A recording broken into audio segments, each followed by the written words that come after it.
아이고, 오늘도 여러분들이 좀 불편하게 됐어. 그죠? 그래서 이게 전체적인 범위로, 그러니까 뒤에 소송 파트에 관한 문제가 많은데 그거에 대한 해설을 달고 있었는데 완결을 못 해가지고, 그래서 이제 제본 형태가 되지 못했어. 응? 조금 불편하긴 한데 좀 이해하고요. 네. 곧 이제 마무리가 될 겁니다. 그래서 자, 우리가 지난 시간에는 이제 뭘 공부했었냐면은 이제 행정 절차, 그다음에 정보 공개, 개인정보 보호 이 파트를 공부했어요. 그죠? 자, 오늘은 여러분들 우리 문제집 자료를 보세요. 문제집 자료에 챕터 4 실효성 확보 수단이라고 하는 파트를 보세요. 그러니까 페이지로 따지면 98쪽이 되겠습니다. 98쪽 보세요. 네. 그래서 이게 이 실효성 확보 수단이라고 하는 요 영역은 20문제 중에 2문제 정도 출제되는 한 10%가량 차지하는 영역으로 안 나오는 적이 없는 그런 영역입니다. 그래서 여기서 얘기하는 게 뭐냐면 이제 우리가 이제 행정의 실효성 확보 수단 이렇게 이제 이 큰 타이틀 하에 논의하는데, 원래 정확한 거는 이제 실효성 확보라는 말이 정확한데 조금 좁혀서 이제 의무 이행 확보 수단, 이렇게도 조금 다 포괄하지는 못하지만 의무 이행 확보 수단이라고도 얘기하는 거죠. 그래서 상식적으로 생각해 보면 이제 뭐 국민한테 영업하지 마라, 영업 정지 처분, 또는 세금 내라, 세금 내들 의무를 부과한다니. 근데 국민에게 이렇게 법에 의해서나 행정위원회 법을 집행해서 의무를 부과했는데 국민들이 의무를 잘 따라줘야 뭐 사회 질서도 유지되고 복지도 증진되고 하는데, 그래서 국민들 중에 많은 사람들이 또 의무를 이행을 안 하거나 위반하는 일이 생긴단 말이죠. 그러면 국민이 의무를 이행 안 하거나 위반을 할 때 어떤 강제적인 조치를 통해서 의무가 이행된 상태를 만드느냐와 관련된 그런 정부의 조치들을 우리가 실효성 확보 수단이라고 부르는 겁니다. 그래서 이제 크게 보면 이렇게 나눠져 있습니다. 이게 뭐냐면 이제 세 가지, 그러니까 이제 그 전통적 수단이라고 이제 얘기를 해요. 그리고 새로운 수단 또 이렇게 얘기를 하죠. 그래서 요거의 구분은 우리가 이제 옛날부터 계속 써오는 수단을 전통적 수단, 그다음에 비교적 최근에 새로 도입한 수단을 새로운 수단 이렇게 얘기를 해요. 그래서 전통적 수단은 크게 따지면 두 가지가 있어요. 하나는 행정 강제라고 하는 수단, 그다음에 행정벌이라고 하는 수단, 이렇게 크게 제목을 달고 있습니다. 자, 행정 강제라고 하는 수단은 두 가지로 또 대별됩니다. 행정 강제는 하나는 강제 집행이라고 하는 거, 그 다음에 즉시 강제라고 하는 거, 이렇게가 크게 차지하고 있어요.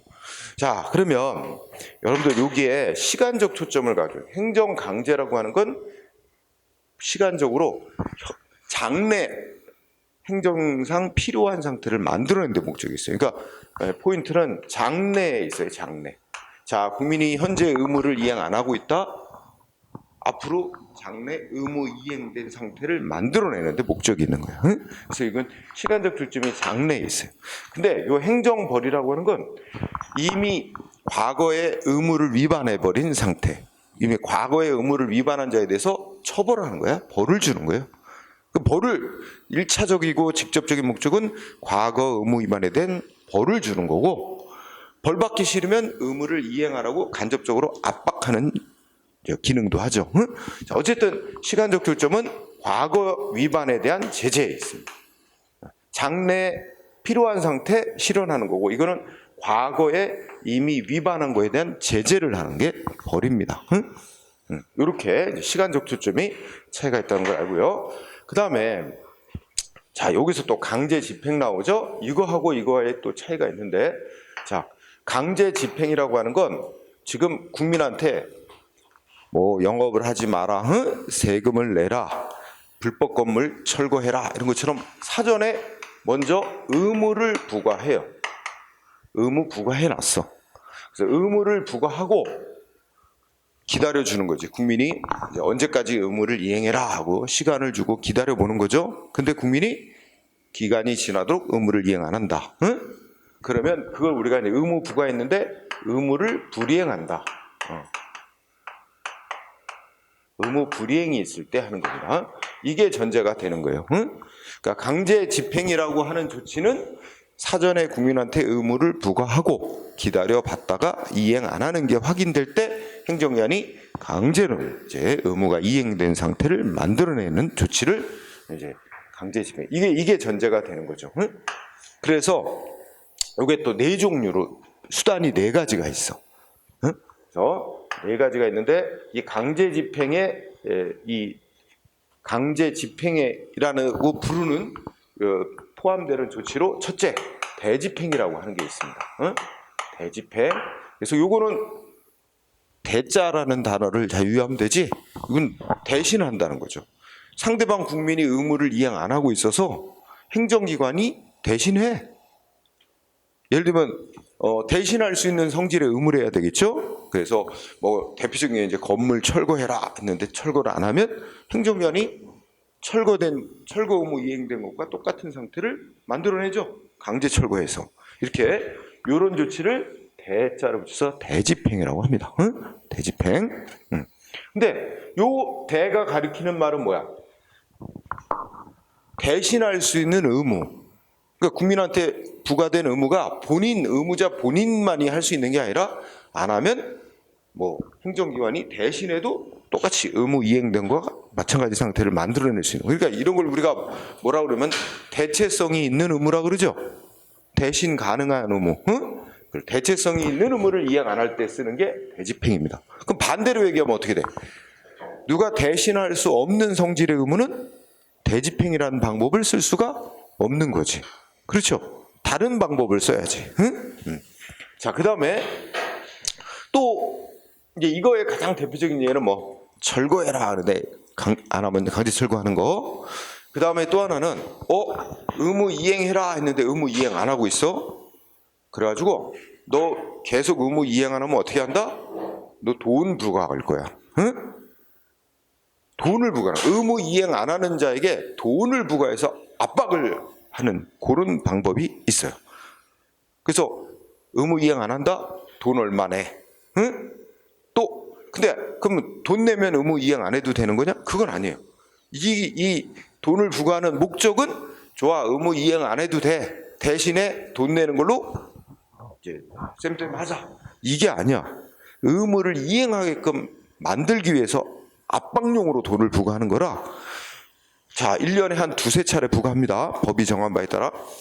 한 번 부과했고 상대방 돈도 냈는데 여전히 돈도 내고 의무도 이행해야 돼. 근데 또 의무를 이행 안 하고 있는 게 또 발견이 되네? 그러면 또 이행강제금이라고 또 돈을 부과해. 응? 그래서 우리가 이제 이거를 이행강제금이라고 부릅니다. 이행강제금.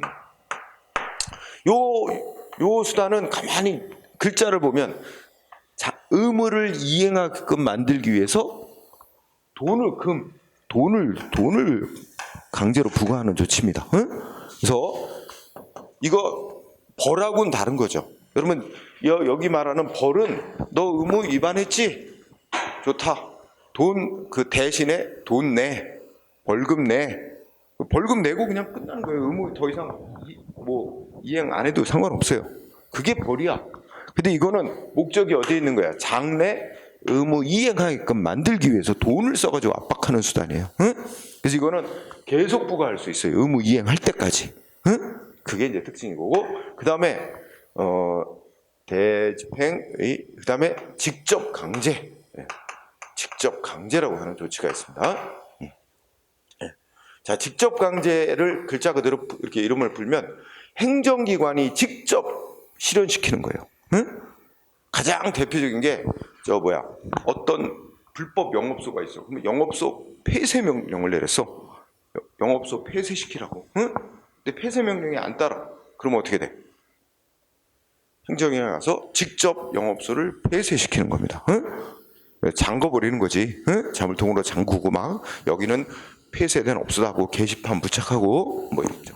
그래서 가장 전형적인 게 영업소 폐쇄시키는 조치, 이런 거 직접 강제라고 하는 게 있고, 그 다음에 돈 내야 될 의무를 이행할 때 우리가 돈 내야 될 의무를 금전 급부 의무, 금전 납부 의무라 그럽니다. 세금이 전형적이죠. 세금을 비롯해서 뭐 과태료라든지 이렇게 돈 내야 될 의무를 이행 안 할 때 행정기관이 어떻게 돼요? 그 사람 재산 압류를 해서 경매로 팔아가지고 거기서 이제 가져가 버리죠. 그리고 이제 본인이 납부한 거와 똑같이 인정해 주죠.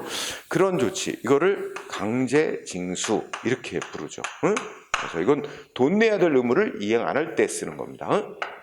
그래서 자, 강제 집행 수단에는 네 가지가 있다. 대리직강.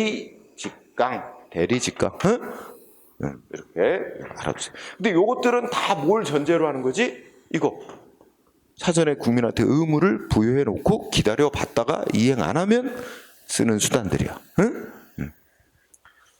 자, 그런데 요 즉시 강제라는 건 이게 워낙 급박한 상황이에요. 급박한 상황. 급박한 상황이라 뭐 국민한테 의무를 부과할 시간도 없어요. 워낙 급박해서 의무를 부과할 시간도 없어서 의무 부과 없이 그냥 바로 국민의 신체나 재산에 강제를 하는 거야.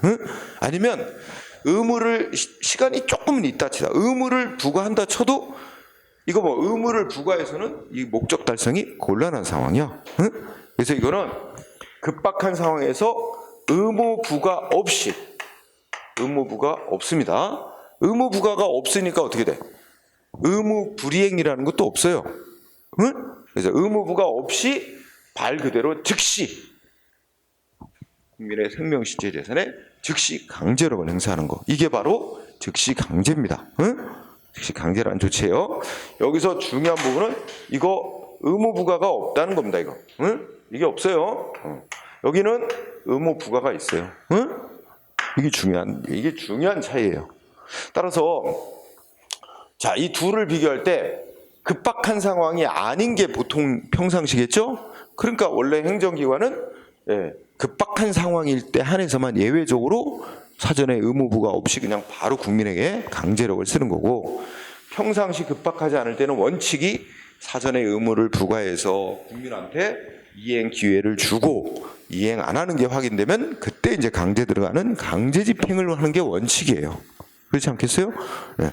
이건 특히 이제 막 국민한테 의무 부과도 없이 바로 그냥 강제력을 행사하는 거니까 우리 법치국가가 요구하는 국민의 어떤 법적 생활의 안정성, 법적 안정성, 예측 가능성을 깨트리고 강제하는 거기 때문에 예외적으로만 허용되는 거예요. 급박할 때 안에서만. 이런 게 있습니다. 이렇게 두 개가 있고요. 그리고 이제 여기다가 하나 더 넣어서 원래 정확히 여기에 들어가는 건 아닌데 하나 더 들어가는 게 행정조사라고 하는 게 또 언급이 됩니다. 행정조사로 뭐 세무조사 같은 거라든지 또 영업소 이런데 예를 들면 우리 이제 코로나 때문에 밤 10시 이후에 영업하지 마라 그랬는데, 그지? 어디 또 문 걸어 잠그고 몰래 또 영업하는지 않나, 그죠? 이런 거 공무원들 나가서 검사하죠. 그런 게 이제 행정조사죠. 이제 행정조사는 강제적으로 하는 조사도 있고 상대방의 협조, 동의를 얻어서 하는 비강제적인 조사 방법도 있고 그렇습니다. 자, 어쨌든 이렇게 있고요.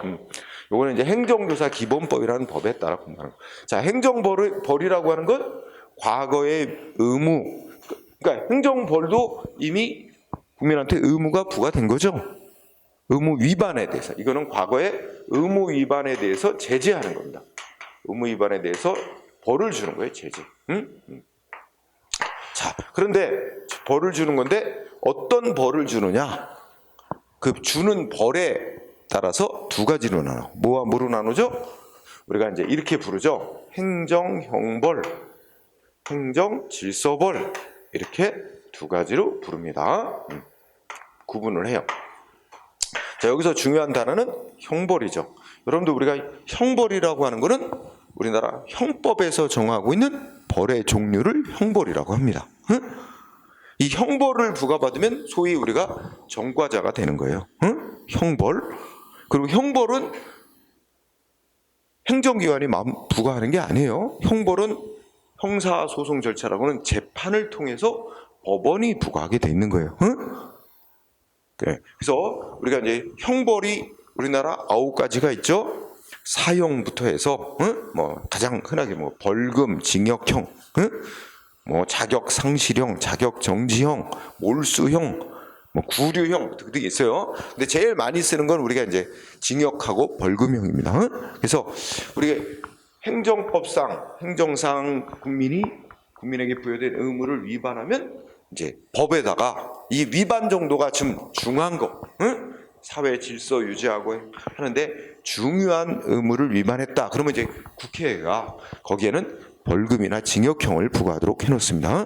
법이 정한 징역, 벌금형 이런 거 부과하는 걸 행정형벌이라고 하고, 비교적 경미한 사회 질서 위반, 뭐 주차 위반을 한다든지, 그죠? 뭐 이렇게 되면 이 경미한 사회 질서 위반했다고 주는 벌이 과태료라고 하는 벌입니다. 과태료.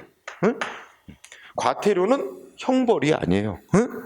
이 전과 기록하고 상관없는 거예요. 그래서 돈으로다가 이제 불이익을 주는 거죠. 과태료 부과하고 납부하게 하는 겁니다. 이렇게 나눠져 있습니다. 그런데 이게 이제 과거서부터 계속 우리가 이제 써오던 우리 정부가 쓰는 행정상의 강제 수단들인데, 이것이 오늘날 현대에 와서 이게 효과가 좀 떨어져. 국민들도 좀 많이 약아졌고, 요리조리 잘 빠져나가고. 그래서 전형적인 예를 들어서 법에다가 뭐 불량식품 만들어서 팔면 무슨 뭐 징역 2년형 부과한다. 이거 형벌을 주도록 해놓고 뭐 했는데, 이게 뭐 돈을 중시하는 사람은 어떻게 돼? 뭐 불량식품 만들어 팔아서 50억 정도 벌었어. 근데 족발이 됐어. 그럼 뭐야? 뭐 징역 2년 살지 뭐. 그 50억 이거는 뭐야? 그 2년 옥살이 하고 나와서 그 돈 갖고 잘 살면 되네. 그럴 수도 있잖아. 그러면 위반을 막을 방법이 없잖아. 50억을 더 중시 여기는 사람이니까 2년 징역살이 안 들키면 좋고, 들켜도 2년 징역 살고 나오면 되지 뭐. 50억 갖고 나머지 인생 편하게 살면 돼. 이거 막기가 힘들잖아. 그래서 생겨나는 게, 야, 너 법 위반한 거, 이런 벌 받는 거 외에도 너 그 법을 위반해서 얻은 이익 다 박탈. 그래서 그런 목적으로 하는 게 이제 몰수형이라는 형벌도 있지만, 예를 들어 이런 거 있단 말이야. 어떤 그 술집 업소가 있는데, 이거 영업 정지 명령이 내려졌단 말이야. 3개월 동안 영업하지 마라. 근데 얘가 위반하고 3개월 동안 또 몰래 영업을 했어. 그죠? 그러면 여기에 대해서 이제 허가를 취소시킨다든지 더 센 조치 나가고, 하지만 그 영업 정지 기간 동안 벌어들인 수익, 돈, 이거 내버려 두면 안 돼. 이거를 이제 영업 정지 기간 동안 벌어들인 이익에 대해서 이제 걷는 조치가 있어요. 그런 걸 이제 과징금이라고 합니다. 과징금. 그래서 법을 위반해서 얻은 이익을 이제 불법적으로 얻은 이익을 박탈하는 조치로 과징금이라는 이름으로 돈을 부과해서 걷는 조치가 있어요. 그래서 처벌도 되고, 법을 위반해서 이익을 얻어봐야 처벌도 받고 얻은 이익도 다 뺏기도록 이렇게 하는 수단, 과징금. 그 다음에 또 뭐 있냐면, 법을 위반한 사람들 명단 공표. 불량식품 만들어 판 업체 명단을 공개한다든지, 그죠? 뭐 이런 거로 이제 명단을 공표하는 행위, 위반 사실, 위반자 이름 이런 걸 공표하는 행위, 이런 것도 있고요. 그 다음에 뭐 공급 거부, 그래가지고 법을 위반한 자들에 대해서 수도, 전기, 가스 등 정부가 제공하는 어떤 공공 서비스를 중단시킨다든지 공급을 거부한다든지 이런 조치들 등등 이렇게 나옵니다. 이렇게 전체적인 틀로 이루어져 있어요. 그래서 이렇게 일단 기본 틀을 얘기하고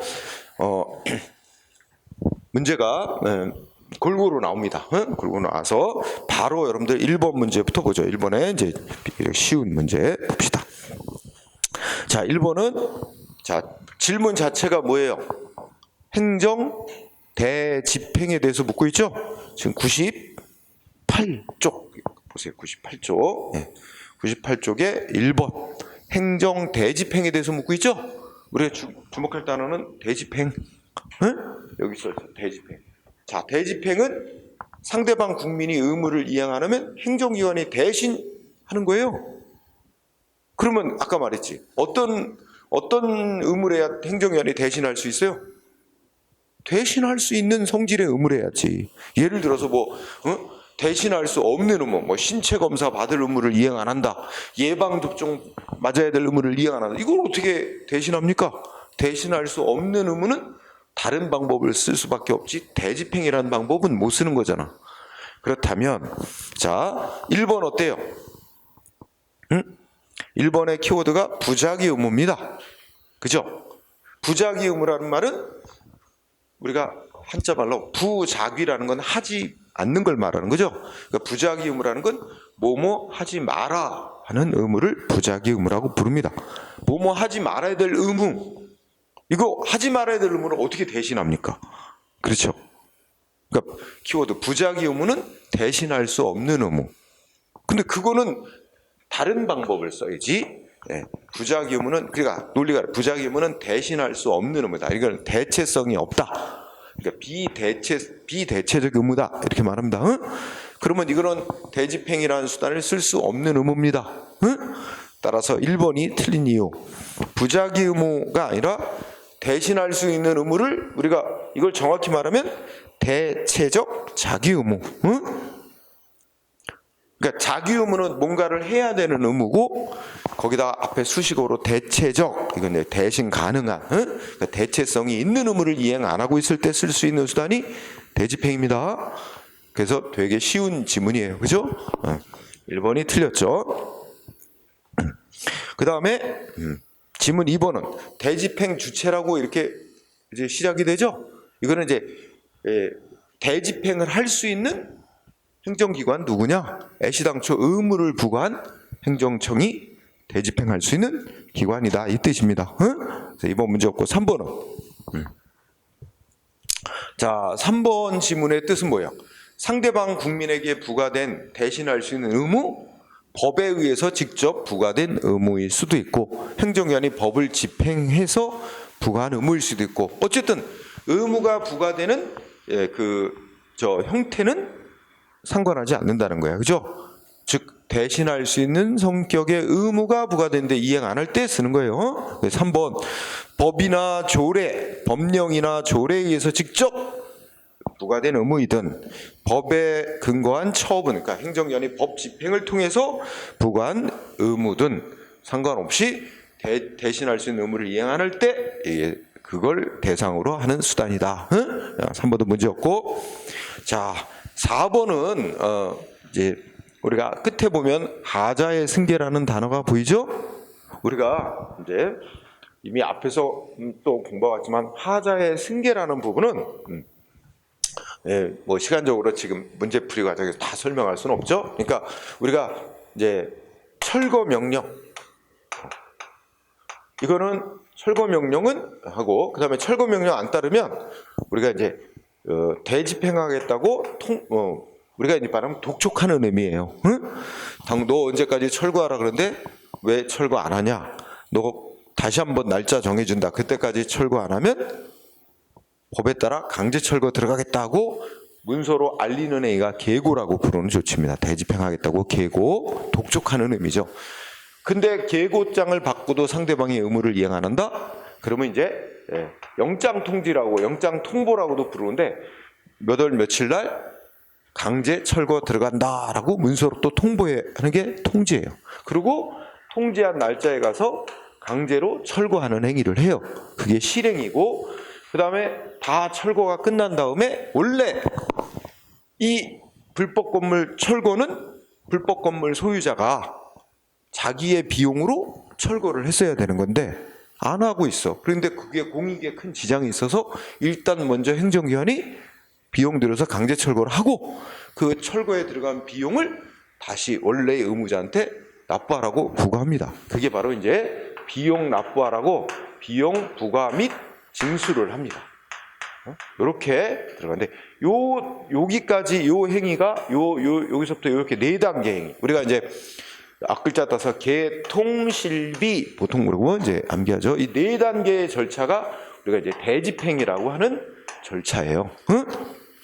그러면 여기서 철거 명령은 국민한테 의무를 부과하는 행위고, 요거는 의무가 이행 안 되고 있을 때 의무의 강제 실현을 위한 조치죠. 응? 의무의 강제 실현 내용적으로. 근데 우리 앞에서 봤듯이 의무를 부과하는 행위와 의무를 강제 실현하는 행위는 별개의 작용으로 봅니다. 그 따로따로 근거 규정이 따로 있어야 돼. 법적 근거 규정이. 자, 요 사이는 어떻게 돼? 응? 이 철거 명령에 위법이 있다 그래서 어떻게 돼? 이 계고가 당연히 위법으로 인정되는 건 아니죠. 그죠? 네. 그래서 하여튼 결론적이라면 여기는 하자의 승계가 인정되지 않습니다. 응? 그러나 이 대집행 절차 사이에는 어떻게 돼? 다 의무를 강제 이행된 상태 만든다. 강제 실현이란 동일한 하나의 목적을 위해서 행해지는 행위들 사이다. 그래서 이 4단계 행위들 사이에는 하자의 승계가 인정이 됩니다. 그죠? 즉 계고 조치가 위법이면 후속 조치인 통지도 위법. 응? 이런 식으로 쭉 선행 행위가 위법이면 후행 행위도 당연히 위법이 된다고 봅니다. 응?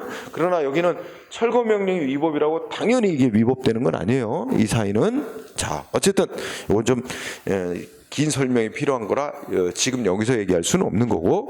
그래서 4번 지문을 보니까 키워드가 뭐 나왔어?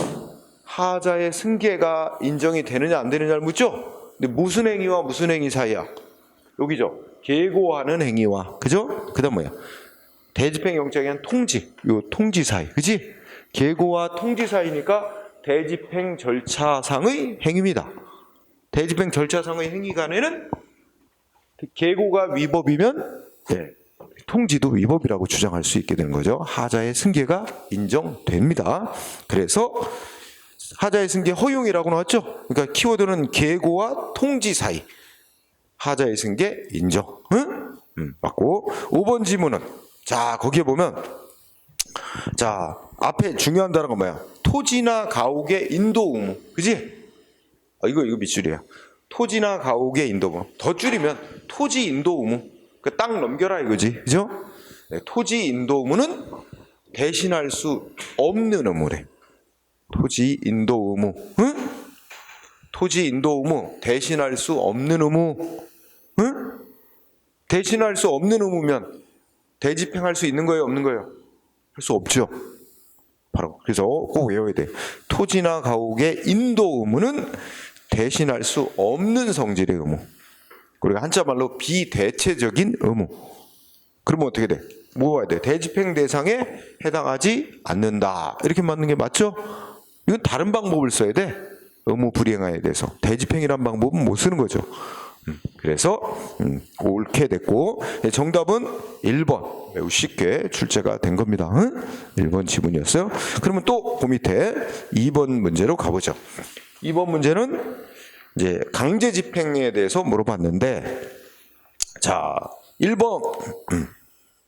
자, 거기에 여러분들이 보면 도시공원시설 점유자에게 퇴거하고, 그러니까 여기 도시공원시설에 뭐가 있냐면 이제 우리가 막 한강 둔치 이런데 서울시에서 매점 운영권 주고 매점 운영하는 사람이 있어. 이거야. 이게 매점이야. 도시공원시설 내에 매점 운영권 받은 자가 있는데 운영권 주면서 기간을 언제까지 1년간 운영권 준다. 1년이 지났는데 안 나가는 거야. 그래서 너 비우고 나가라 이거죠. 응? 이게 바로 도시공원시설인데 이게 매점 점유한 자에게 퇴거하고 비우고 나가라 이랬는데 여기서 퇴거해야 될 의무. 그러면 사람이 스스로 나가야지, 그죠? 대신 나가줄 수는 없어요. 여기서 키워드 퇴거해야 될 의무는 대신할 수 없는 성질의 의무. 응? 대체성이 없어요. 이게 뭐예요? 그러면 대집행이라는 방법은 못 쓰는 거죠. 응? 그래서 실제 있어서 안 나가니까 행정기관이 너 안 나가면 대집행 조치하겠다 이렇게 통보를 했는데 이건 대집행할 수 없는 의무인데 대집행하겠다고 통보한 건 위법이다라고 판결 나온 거죠. 그래서 동그라미 1번 도시공원 시설 점유자의 퇴거 대체성 없는 의무, 그럼 대집행 대상이 될 수 없다. 오, 그죠? 자, 그 다음에 동그라미 2번의 키워드는 여러분들 2번은 이제 이 강제 징수하고 관련이 되는 건데 동그라미 2번은 자 키워드 보세요. 뭐 중요하냐면 공매 통지에다가 포인트를 둬요. 공매 통지. 네. 공매 통지. 자, 요거를 조금 더 부연 설명하면 이렇게 됩니다. 세금을 예로 들어보자. 이제 세금을 부과했어. 과세처분이라고 하죠. 세금을 부과했는데 상대방이 납부를 안 해요. 납부를 안 하면 그다음 뭐 하죠? 응? 네, 독촉을 합니다. 그죠? 독촉장을 보내서 독촉을 하고 그래도 독촉장을 받고도 세금을 안 내면 뭐야? 그 사람의 재산을 압류합니다. 압류.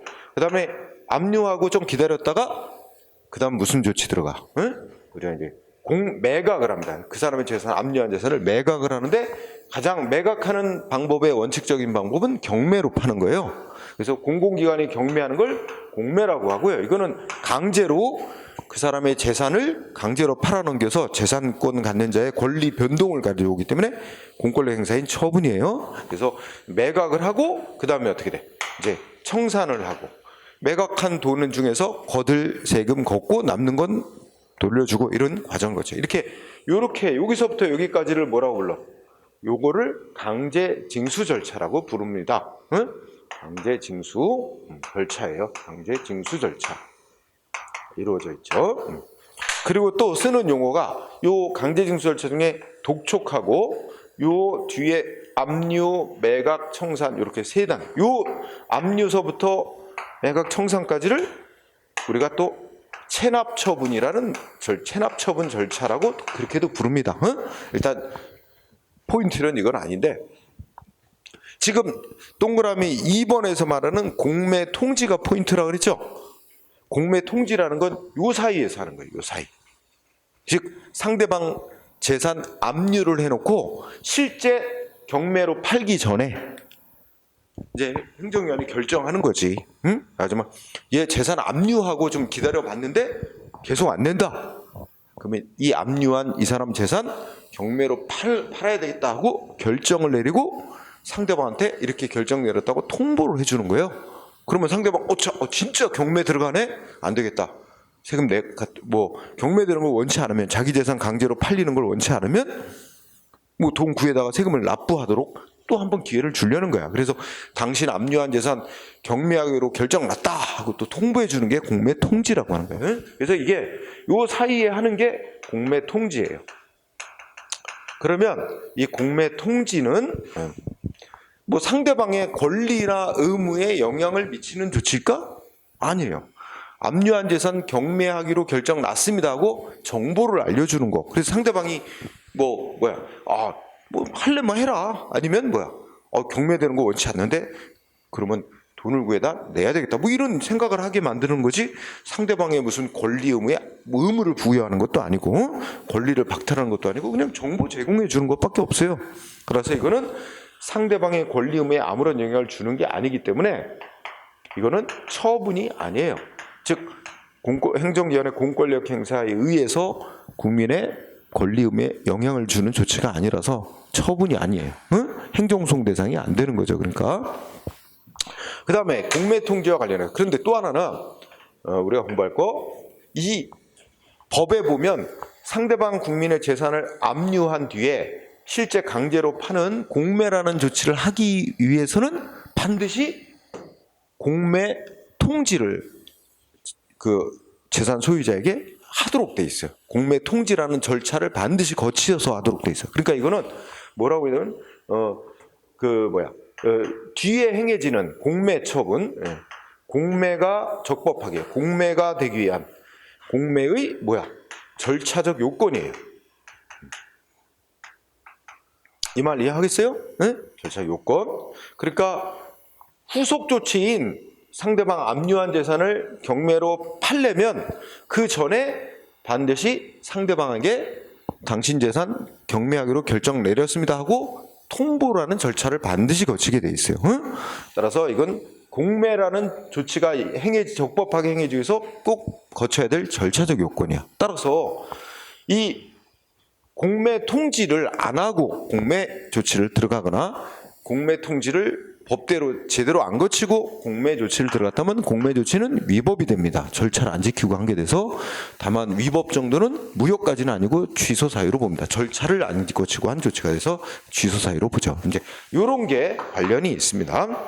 자, 그 얘기를 문제 풀다 보면 또 나올 테니까 그때 또 기억을 살리고 일단 여기서는 동그라미 2번 공매 통지 상대방 국민의 권리 의무에 아무런 영향을 주는 게 없어요. 그러니까 뭐야?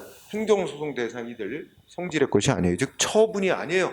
공매 통지는 처분이 아니다. 응? 오, 그죠?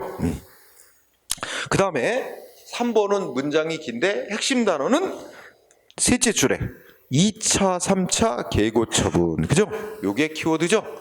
자, 앞에 문장을 보면 맨 처음에 행정기관이 철거 명령을 내렸어요. 그죠? 근데 상대방이 의무를 이행 안 해. 그러니까 행정기관이 대집행 조치 들어갔어요. 그죠? 그래서 첫 단계로 계고장을 보냈죠? 1차 계고장을 보냈는데 또 의무를 계속 이행 안 해. 그래서 행정기관이 2차 계고장, 3차 계고장 계속 반복해서 보냈어. 그죠? 보통 계고장을 한 번 보내고 강제 철거 들어가는 게 아니라 계고장을 한 두세 번은 보내요. 응?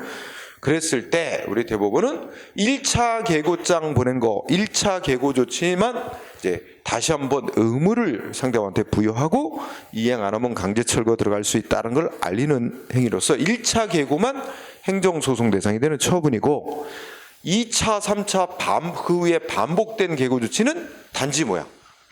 상대방이 철거 의무를 이행해야 되는 날짜, 의무 이행 기한을 연기해주는 조치, 내용의 조치에 불과하다.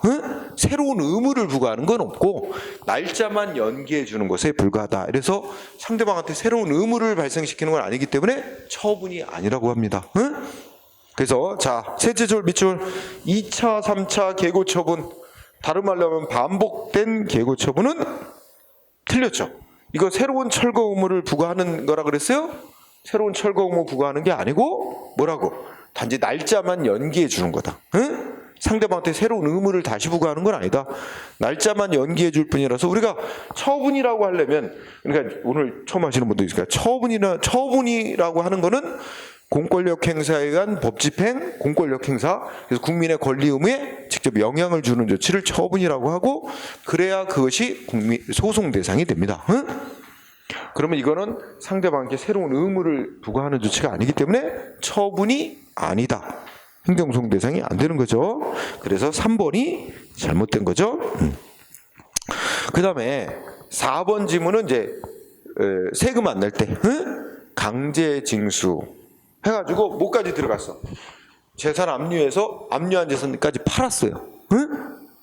압류한 재산 경매로 팔고 나서 판 재산 이게 청산하는 순인데 자 그러면 어떤 사람 세금을 100만 원을 납부 안 하고 있는데 예를 들어 100만 납부하는데 그 사람 뭐 자동차니 뭐 이렇게 재산을 압류해서 경매로 팔았더니 500만 원이더라. 경매로 팔았더니 500만 원이 팔렸더라. 그럼 여기서 뭐야? 500만 원에서 맨 처음에 뭐부터 빼?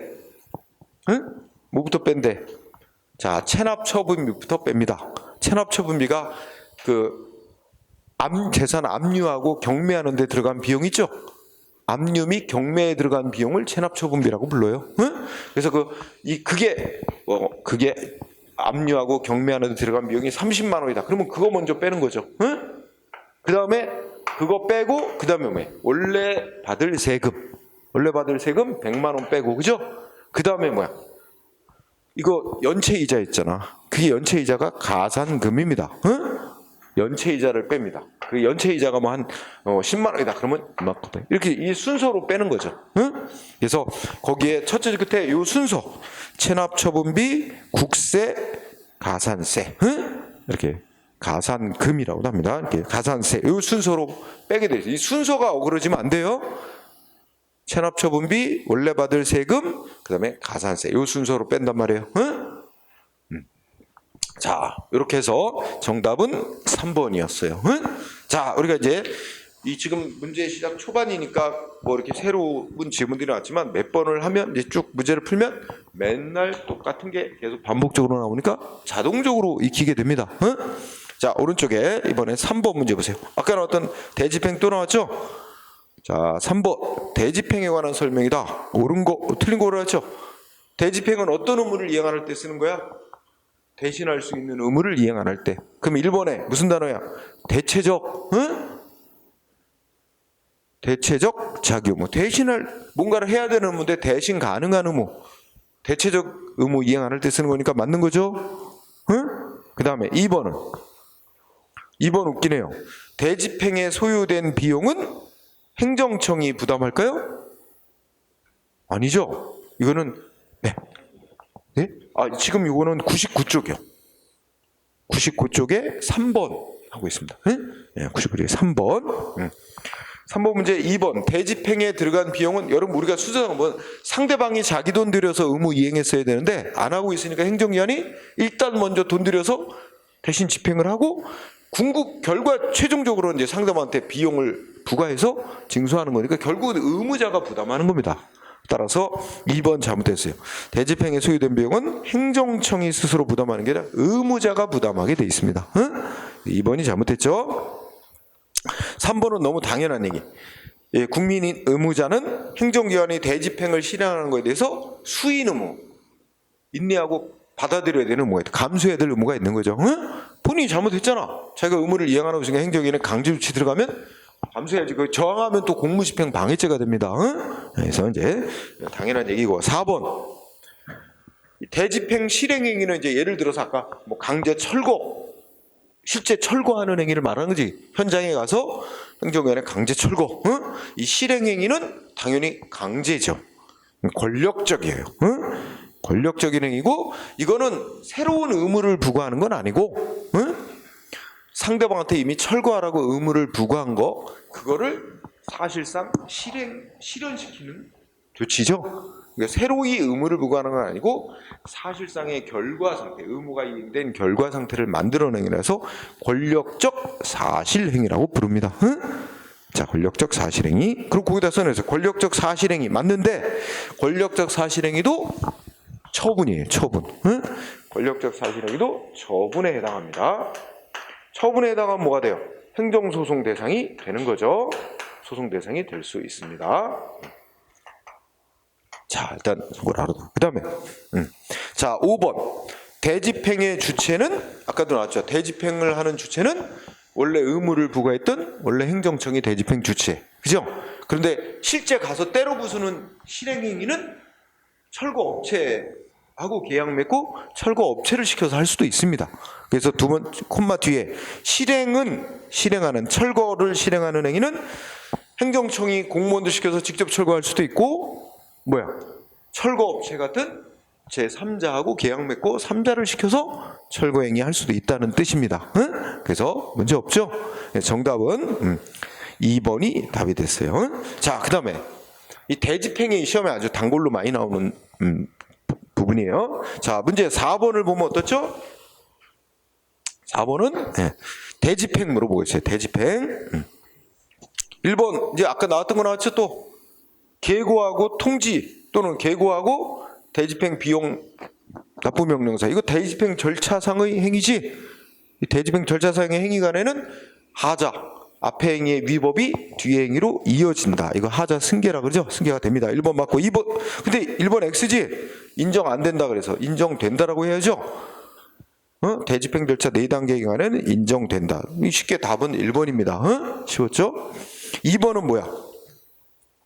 원래 대집행이라는 걸 하려면 3가지 요건이 충족돼야 하게끔 돼 있죠. 첫째, 상대방 국민이 의무를 이행 안 하고 있고, 그다음에 두 번째, 다른 수단 가지고는 의무 이행 확보가 곤란하고, 그다음에 의무 이행 안 하고 있는 상태를 내버려 두는 게 공익을 크게 해칠 때, 이렇게 3가지 요건이 충족됐을 때 대집행 조치를 행정기관이 할 수 있죠. 그래서 동그라미 2번에 의무 불이행이 있다는 사실 하나만 가지고 대집행할 수 있는 건 아니고, 첫 번째 의무 불이행이 있고, 그죠? 그 다음에 의무 이행 안 하고 있는 걸 방치해 놓는 게 심하게 공익을 해친다. 이럴 때 이제 행정에 대집행 들어갈 수 있게 된 거예요. 2번 문제 없고 3번은 뭐야? 대집행 대상이 되려면 대신할 수 있는 의무를 해야 된단 말이야. 그죠? 그게 첫째 문장 아니에요. 첫째, 그때 대체적 자기 의무를 이행 안 하고 있을 때 대집행할 수 있다. 대체적이라는 단어에 포인트가 있는 거죠. 대신할 수 있는 의무여야 된다. 그러면서 두 번째 줄, 아까 땅, 토지나 건물 인도 의무 나왔지. 인도 의무는 대신할 수 있는 의무라고 그랬어요? 아니라고 그랬어요? 대신할 수 없는 의무. 그러니까 이건 대집행이 대상이 될 수 없다가 Y죠. 토지나 건물의 인도 의무와 같이 비대체적, 대신할 수 없는 의무는 대집행 대상이 되지 않는다. 이건 다른 방법을 써야 된다. 그죠? 맞고. 4번. 또 나왔네. 보통 대집행하겠다고 계고장 보내는데 한 번만 보내는 게 아니라 반복적으로 여러 번 보낸다. 근데 1차 계고만 상대방한테 새로운 철거 의무를 부과하는 것이고 2차, 3차 반복된 계고 조치는 새로운 철거 의무 부과하는 건 아니고 뭐만 하는 거라고? 단지 날짜만 연기해 주는데 불과해서 상대방한테 새로운 의무를 발생시키는 건 없기 때문에 이거는 행정소송 대상되는 처분이 아니라는 거예요. 상대방이 계고 조치에 위법이 있다고 소송하려면 제일 첫 번째 한 계고 조치 이것만 갖고 소송 대상으로 삼아야지. 나중에 행해진 계고 조치는 소송 대상으로 삼을 수가 없다는 얘기입니다. 그래서 아까 나온 거 또 나왔죠? 자, 정답은 1번이었어요. 자, 그 다음에 또 들어가 볼까요? 네. 자, 문제 5번은 자, 뭘 물어보냐면 농지법에 대해서 물어보고 자, 거기 보면 문장 속에 어떻게 돼요? 두 번째 줄을 보죠. 자, 시군구청장은 두 번째 줄에 뭐 했대? 처분 명령. 밑줄. 처분 명령이 뭐야? 농지를 처분해라 이거죠. 의무 부과. 처분 명령은 의무 부과예요. 그러니까 어떤 경우냐면 농사 경작도 안 우리나라는 이제 경자 헌법상의 경자 유전 원칙에 의해서 실제 농사를 짓는 사람만 농지를 소유할 수 있게 해놨어요. 근데 농사도 안 지면서 농지를 소유하고 있으면 이게 적발이 되면 시군구청장이 어떻게 돼? 농지를 처분해라. 의무를 부과해요. 의무를 부과하고 언제까지 처분하라고 의무 부과하고 그 기한 내 의무를 이행 안 하면 어떻게 돼? 저기 뭐야?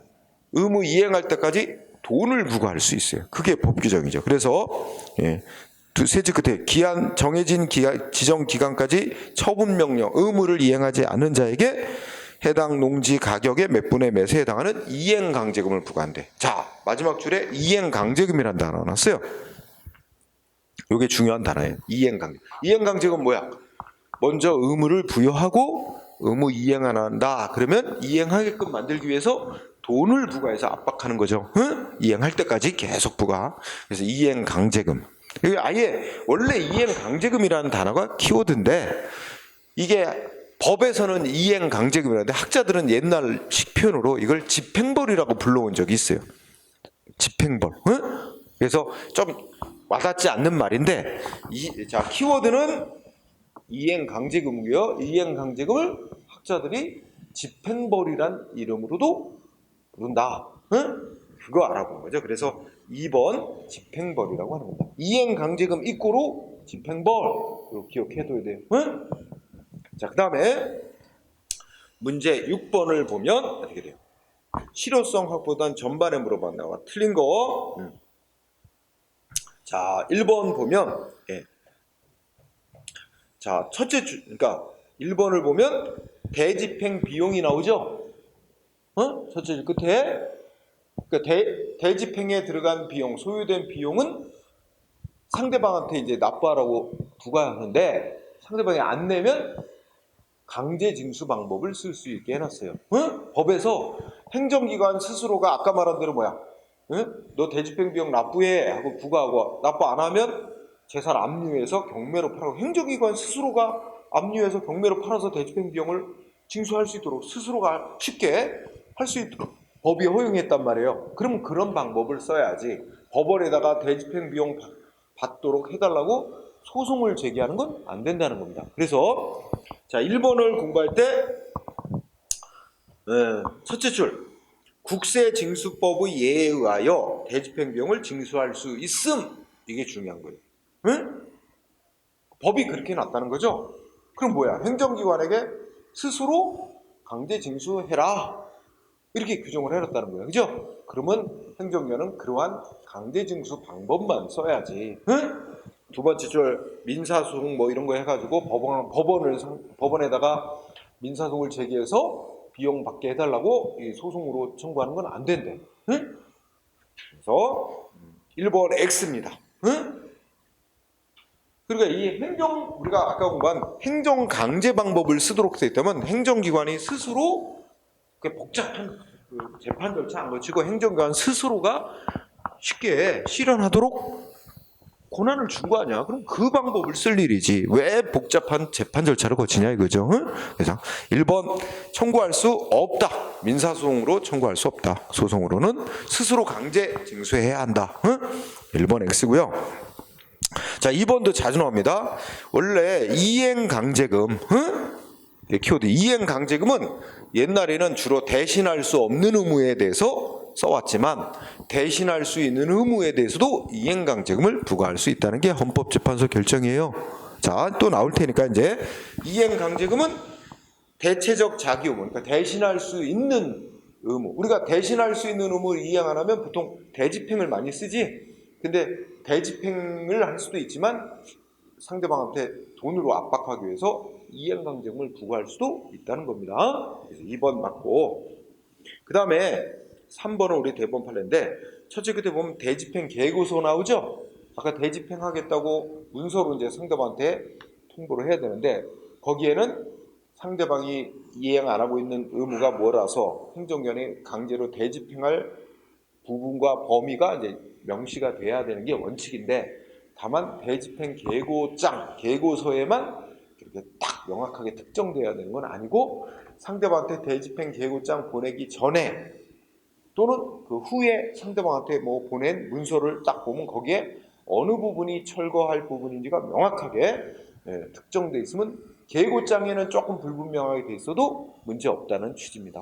왜냐하면 상대방이 어느 부분이 철거해야 될 부분인지 다 알 수 있도록 돼 있으면 괜찮다는 거예요. 그래서 3번 문장은 대집행할 행위의 내용과 범위는 원칙적으로 계고서에 의해 특정돼 있어야 되나 반드시 그래야 되는 건 아니다.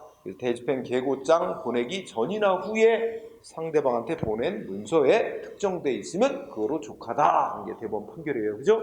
3번 문제였고. 그 다음에 4번은 이행강제금과 행정벌 병과. 병과라는 건 동일한 위반 내지 불이행에서 2가지 이상을 같이 주는 게 병과입니다. 근데 여러분들 이행강제금은 벌이에요, 아니에요? 이행강제금은 벌이 아닙니다. 이행강제금은 장래 의무를 이행할끔 압박하기 위한 강제 집행수단 중에 하나죠. 그 옆에서 나오는 행정벌하고는 성격이 다른 거예요. 따라서 이 같은 성질의 것이 아니란 같이 부과, 병과에도 이중처벌로 안 봅니다. 여러분 이중처벌이 되려면 형벌과 형벌을 동일한 위반행위에 대해서 형벌을 이중으로 부과하면 안 된다는 게 이중처벌 금지입니다.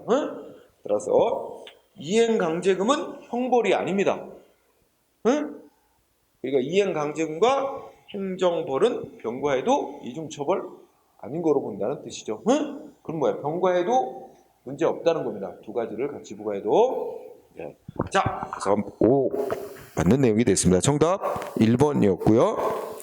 자, 이제 또 반복. 문제 7번. 이제 반복입니다. 7번 보니까 대집행 되게 자주 나오죠? 자, 대집행 1번 어때요?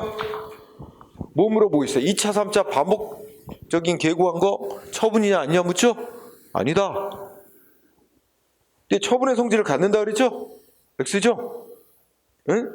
2차, 3차 반복된 계고는 뭐라 그랬어? 날짜만 연기해 주는 거지 새로운 철거 의무를 부과하는 건 아니다. 처분 아니다. 자, 2번 또 틀렸어요. 대집행 요건 있죠? 대집행 요건이 3가지라 그랬어요. 하나는 뭐라 그랬어? 의무를 이행 안 하고 있을 것, 그죠? 의무 불이행이 있고, 2번째 다른 수단으로 의무이행 확보가 곤란하고, 3번째 의무 불이행 방치해 놓는 게 심히 공익을 해치는 상황이고, 이렇게 3가지가 충족되면 우리 행정기관은 반드시 대집행 조치 실시해야 되는 거냐, 아니면 실시할 수 있는 거냐? 재량행위냐, 기속행위냐, 그죠? 자, 반드시 대집행을 실시해야 되는 기속행위로 보지 않습니다. 우리 다수설과 판례는 재량행위로 보고 있어요. 그리고 행정대집행법에도 대집행을 할 수 있다, 할 수 있다라고 법조문 끝부분이 마무리가 돼요. 그래서 요건이 충족되더라도 대집행을 실시할 건가 아닌가는 재량입니다. 그렇죠? 그래서 우리가 또 이것도 생각해요. 우리 건축법에 보면 철거명령, 건축법상 철거명령 받은 자 행정청 선택할 수 있잖아. 대집행 요건이 충족돼도 대집행 안 들어가고 이행 강제금을 부과할 수도 있어요. 응? 그래서 반드시 대집행은 요건이 갖춰졌다고 반드시 행정위원회 대집행을 실시해야 되는 의무적인 행위, 기속행위 아니고 실시할 수 있는 재량행위입니다. 재량행위로 보는 게 통설 판례예요. 따라서 2번도 틀렸고, 그죠? 그 다음에 3번은 조금 여기 부연 설명할게요. 자, 3번은 이렇게 되는 거죠. 자, 어떤 사람이 이렇게 돼 있어요.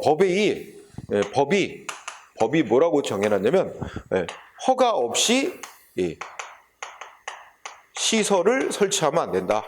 시설 설치 금지 해놨어요. 법에서 이거 규정해놨어요. 그런데 어떤 사람이 허가받지 않고 무허가로 시설을 설치해놨어요. 설치. 그러면 이 상태를 뭐라고 말할 수 있어요? 허가받지 않고는 설치하면 안 되는 의무, 하지 말아야 될 의무를 위반한 거죠. 응? 그러면 이거 하지 말아야 될 의무니까 부작위 의무예요. 그럼 부작위 의무를 이제 위반 내지 불이행하고 있는 상태라고 말할 수 있어요. 그죠? 그러면 이거에 대해서 행정기관이 이거 무허가로 시설 설치해 놓은 거 행정기관이 바로 강제 철거시킬 수 있을까요? 대집행 실시할 수 있을까요? 안 돼, 바로. 왜 그래? 이거 하지 말아야 될 의무는 대신할 수 있는 의무가 아니잖아. 응? 따라서 이런 경우에 행정기관이 이거 대신할 수 있는 의무가 아니니까 곧바로 대집행이란 건 못합니다. 대신할 수 없는 의무니까. 그러면 어떻게 해야 돼? 이거에 대해서 곧바로는 안 되고 한 번 더 대신할 수 있는 의무를 한 번 더 부과. 한 번 더 대신할 수 있는 의무가 뭐냐면 시설 철거해라. 응? 시설 철거 명령을 한 번 더 내려야지. 응? 철거 명령을 한 번 내려. 철거 명령을 한 번 더 내리면 이게 바로 이제 뭐야? 이게 철거하는 거는 대신할 수도 있잖아. 시설 철거는. 그러니까 이거는 뭐야? 대체성이 있는 의무입니다. 대체적 자기 의무죠. 또 중요한 건 대신할 수 있는 성질의 의무죠. 응? 이걸 한번 철거 명령을 부과하고 한 번 더 의무를 부과하고 이거 불이행이 있을 때 이걸 이행 안 하면 그 다음에 어떻게 돼? 그 다음에 대집행을 들어갈 수 있어요. 응? 강제 철거를 이렇게 하는 건 가능합니다. 그러니까 이 철거 명령을 한 번 더 부과하는 일 없이 곧바로 대집행은 못 들어간다는 얘기지. 응? 한 번 더 대신할 수 있는 의무 철거 명령을 부과한 뒤에 이행하면 그때 대집행 들어갔어요. 근데 이거 있잖아. 그러면 이거 행정기관이 상대방한테 다시 한번 철거 명령을 부과해야 되는데 이 철거 명령 부과하려면 이 법 허가 없이 시설 설치하면 안 된다. 이 금지 규정으로부터 바로 이 철거 명령 내릴 권한이 이거 도출돼 나오지 않는다는 겁니다. 여기서 바로 철거 명령 내릴 권한이 안 나와. 그러면 법에 따로 뭐가 돼? 이 철거 명령은 별도의 근거 규정이 있어야 돼. 별도의 근거 규정이 있어야 됩니다. 응? 규정이 필요해요. 있어야만 필요합니다. 그래야 철거 명령을 내릴 수 있는 거죠. 응? 만약에 별도로 철거 명령을 내릴 수 있도록 하는 근거 조항이 없으면 철거 명령 못 내리고 대집행 못 들어가는 거야. 행정기관은. 응? 그럼 문장을 잘 보세요. 3번을 보면 지금 이거 나오죠? 부작위 의무 위반 행위. 그죠? 그럼 곧바로 대집행은 못 들어가죠? 근데 여기에 대해서 이렇게 써놔서 법률에 처지게 돼. 부작위 의무를 대체적 자기 의무로 전환하는 규정. 말은 이렇게 써도 돼. 이게 바로 이제 이거야. 이거를 이렇게 철거 명령을 내릴 수 있도록 하는 규정이야. 쉬운 말하면 다시 이 의무 위반 상태에 대해서 철거 명령을 내릴 수 있도록 하는 별도의 규정이 있어야 철거 명령 내리고 대집행할 수 있는데, 이 규정이 별도의 규정이 없으면 어떻게 돼? 그러면 대집행 못 하는 거지. 철거 명령 못 내리니까. 그죠? 그 얘기죠. 그래서 그런 규정이 두 번째 줄에 있으면, 그죠? 있으면 그 규정에 따라서 철거 명령을 내리고 이행 안 하면 그 다음에 대집행 들어갈 수 있다. 이건 맞는 말이 된 거죠. 그렇죠? 그래서 3번이 정답이 돼요. 만약에 여기 두 번째 줄에 그런 규정이 없으면 대집행할 수 없습니다. 그죠? 그 다음에 4번은 대집행 요건을 설명할 때, 대집행 요건은 대집행할 수 있으려면 행정기관이 상대방이 대신할 수 있는 의무를 부여받고도 이행 안 하고 있고, 그 다음에 다른 수단으로 이행 확보가 곤란하고, 그 다음에 의무 이행 안 하는 거 방치해 놓는 게 심히 공익을 해치고 있고, 이렇게 갖추돼. 근데 그래서 4번 잘 나가다가 두 번째 줄 다른 수단으로 이행 확보가 곤란할 필요까지는 요하지 않는다. 그것도 요건이에요. 그렇게 그래야 돼야죠. 그래서 틀렸습니다. 자, 그 다음에 문제 8번까지 하고 잠깐 쉬는 시간을 갖도록 하겠습니다. 자, 8번을 보면 강제 징수가 나왔습니다. 그죠? 강제 징수는 이제 돈 내야 될 의무를 이행 안 할 때 쓰는 수단입니다. 강제 징수. 그래서 1번 국세징수법이, 국세징수법은 세금 안 낼 때 쓰는 거지만, 이 국세징수법에, 그러니까 국가가 뭐 이 국민이 내야 될 돈 안 낼 때는 다 이 세금 강제 징수하는 그 규정 절차에 따라서 징수할 수 있도록 다 법이 그렇게 정해놔서 국세징수법이 일반적인 기준이 되는 법이다는 뜻입니다. 그래서 1번 맞아요. 강제 징수에 관한 일반법의 지위를 갖고 있다. 맞고요. 2번 아까 여기 칠판에 썼었죠.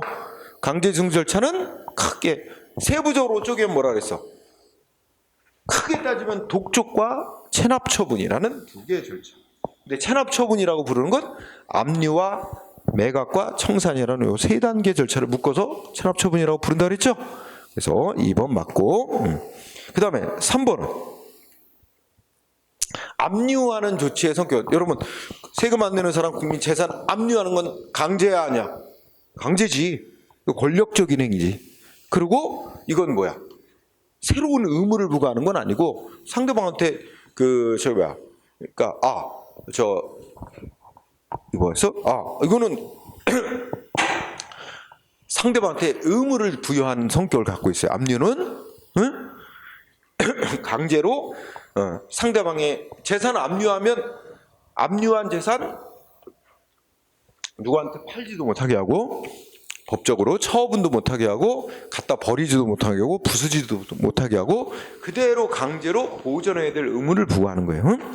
그래서 이거는 상대방한테 의무를 강제로 부과하는 조치로서, 강제로 보존해야 될 의무를 그대로 보존시켜야 될 의무를 부과하는 조치로서 처분의 성질을 갖습니다. 처분이면 소송 대상이 되는 거죠. 행정소송 대상. 그래서 맞고. 4번은 독촉하는 조치도 처분, 체납 처분도 처분. 근데 소송을 제기할 수 있는 건데, 행정소송. 여기서 문제가 되는 건 바로 때문에 틀렸어요. 바로 지송을 제기할 수 있다. 바로 소송 못 가요. 우리가 세금 부과 및 강제 징수 조치는 원래는 국민이 행정소송 법원에다가 바로 내고 싶으면 보통 행정조치에 대해서 바로 법원에 행정소송 제기할 수 있는 게 원칙이야. 근데 법에서 특별히 예외로 몇몇 가지는 법원에 바로 소송 못한다. 먼저 상급 행정기관에 행정심판이라는 걸 청구해서 그 결정을 거쳐야만 소송 가도록 하는 따로 규정을 둔 예들이 몇 가지 있어요. 그런 걸 우리가 필요적으로 행정심판 절차를 거친 후에 소송하도록 한다 그래서 필요적 심판전치라고 부릅니다. 그런 게 몇 가지 있죠. 예를 들어서 공무원 징계 처분 받으면 바로 행정소송 못 내죠. 소위 행정심판에 대한 소청행 절차를 반드시 거쳐야 되고요. 그 다음에 국세, 바로 소송 못 가고 국세청장한테 심사 청구를 하든지 조세심판원에 심판 청구를 하든지 둘 중에 하나 골라가지고 거쳐야만 소송이 가능하고, 그죠?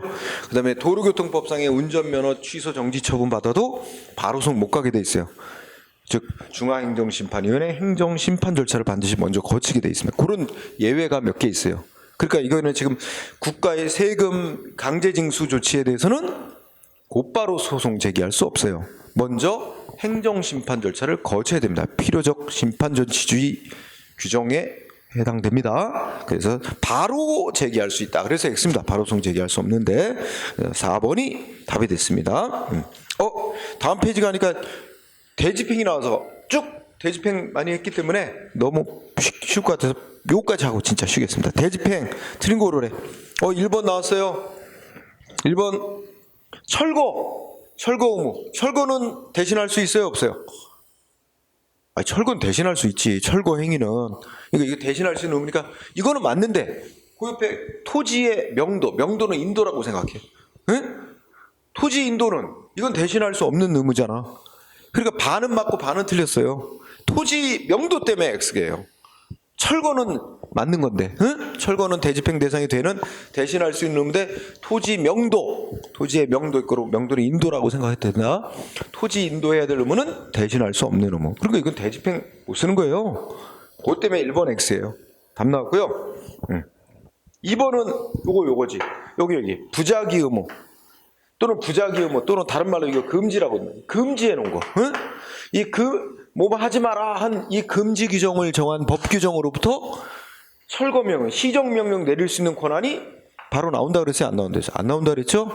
따로 근거 규정이 있어야 된다 그랬죠? 그 얘기한 거예요. 그래서 2번 이 부작위 국민에게 뭐 하지 마라 하고 의무를 규정한 이 금지 규정, 이 법 규정으로부터 자규의무 명령권이라는 게 뭐야? 이거 철거명령, 시정명령이라고도 넓게 말할 수 있는데 시정명령 내릴 권한이 당연히 도출돼 나오는 게 아니란 말이야. 그죠? 맞죠? 따로 규정이 있어야 된단 말이야. 그러니까. 그 다음에 3번. 대집행 계고하는 조치는 1차 계고를 말하는 거죠. 의미상 계고 조치는 상대방한테 다시 한번 철거 의무를 부과하는 그런 성격이기 때문에 행정소송 대상이 됩니다. 그리고 4번은 자, 대집행이 완료가 됐어. 그러니까 철거가 다 끝났단 말이야. 철거 끝난 뒤에 그러면 어떻게? 행정기관의 철거행위 취소해달라고 행정소송 내? 법원이 취소 판결 내려준다 해도 어떻게 돼요? 아니 이미 철거는 다 끝나서 건물 다 붕괴된 마당에 행정기관의 철거 강제 집행하는 행위 취소해달라 취소 판결 내려준다 무슨 의미가 있어요? 그냥 행정기관이 한 대집행 조치는 위법이어서 없던 일로 한다 이것뿐이지 건물이 철거된 이 상태가 취소 판결로서 회복되는 건 아무것도 없어요. 그렇죠? 응? 그래서 이게 두 가지죠. 대집행이 완료됐다. 그러면 이제 행정기관이 한 대집행 조치들 취소해달라는 건 의미가 없습니다. 그래서 소송 내봐야 법원이 소위 재판할 실익이 없다 해서 소외익이 없다 해서 재판을 거부해요. 각하해요. 응? 그게 이제 대집행이 완료돼 버리면 실행이 완료돼 버리면 행정소송인 취소를 제기할 수 없게 됩니다. 소외 이익이 없어서. 그렇지만 이제 그러면 취소해달라 행정소송 못하지만 행정기관이 대집행한 조치가 위법이었다라고 생각하는 상대방은 어떻게 돼? 위법한 공무집행, 위법한 대집행 때문에 나 손해 피해 입었다. 돈으로 배상해달라고 민사소송으로 위법 주장하면서 손해배상 청구하는 건 얼마든지 가능합니다. 그래서 손해배상, 즉 국가에 대한 손해배상 청구는 얼마든지 가능한 일입니다. 그래서 자 문제가 없습니다. 자 이거 진짜 여기서 중단했다가 이제